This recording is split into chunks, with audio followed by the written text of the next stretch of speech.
আসসালামু আলাইকুম। Farmer agro tips আপনার স্বাগতম।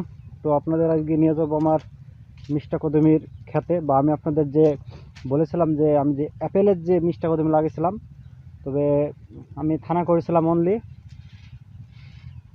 অল্পই, দেখা যাচ্ছে 20টা মতো থানা করেছিলাম। 20টা থানার মধ্যে একটা হয়নি, কয়েক জায়গায় এরকম হয়নি। তো সেটা বড় কথা না, কথা হচ্ছে যে গাছগুলোই আছে দেখা যাচ্ছে জমিতে, যে গাছগুলো আছে ওই গাছগুলো যদি হয় তাহলে দেখা যাচ্ছে পুরো জমিটা জুড়ে যাবে।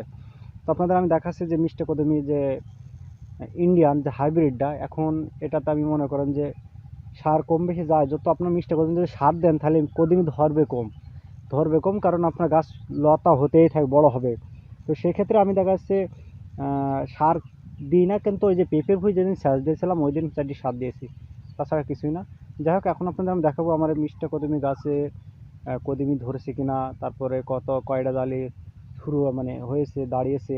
তো আপনাদের একটু গাছের ডুহো একটু দেখায়, যে কেবল এখানে একটা ডুগাতে ধরেছে, এই ডুহোগুলো তো ধরেই নাই। আর এখানে দেখা যাচ্ছে এই যে এখানে কেবল দাঁড়িয়ে আছে এরকম, এই যে এখানে একটা দাঁড়িয়ে আছে।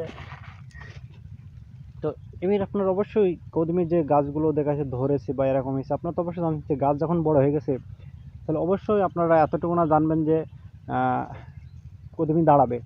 এবার আপনাদের একটা প্রশ্ন আসতে পারে যে, বা কথা হতে পারে যে, যে ভ্রমর মাছে যে কদমিগুলো যে ছোটো ছোটো যে কদমিগুলো দাঁড়ায়, যে ওগুলো ফুটো করে দেয়, পচে যায়, এগুলো দমন করার কী উপায় বা কোনো সিস্টেম আছে কিনা, সেই সিস্টেমে আপনাদের আমি সামনে একটা নেক্সট ভিডিও তৈরি করব 2-1 দিনের ভেতরেই। ওইটা কোন বিষ ব্যবহার করলে আপনাদের ওই যে ভোমরা পোকাটা লাগবে না, যাতে আপনাদের কদমি পচে না যায়। এই যে আপনাদের আমি বলেছিলাম যে পেঁপের ভুঁইতে আমি ফেলে না রেখে যে অকারণ জমিটা পড়ে থাকবে নিচটা, সেখানে দেখা যাচ্ছে 2-1টা গাছ লাগিয়ে তুলে দেখা যাচ্ছে আপনার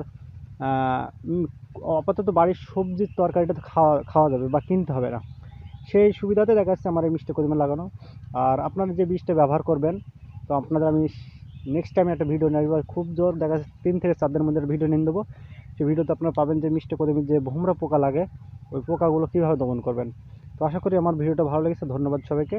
তো নেক্সট ভিডিওতে আপনারা ওই বিষয়ে বীজগুলো পাবেন। ধন্যবাদ।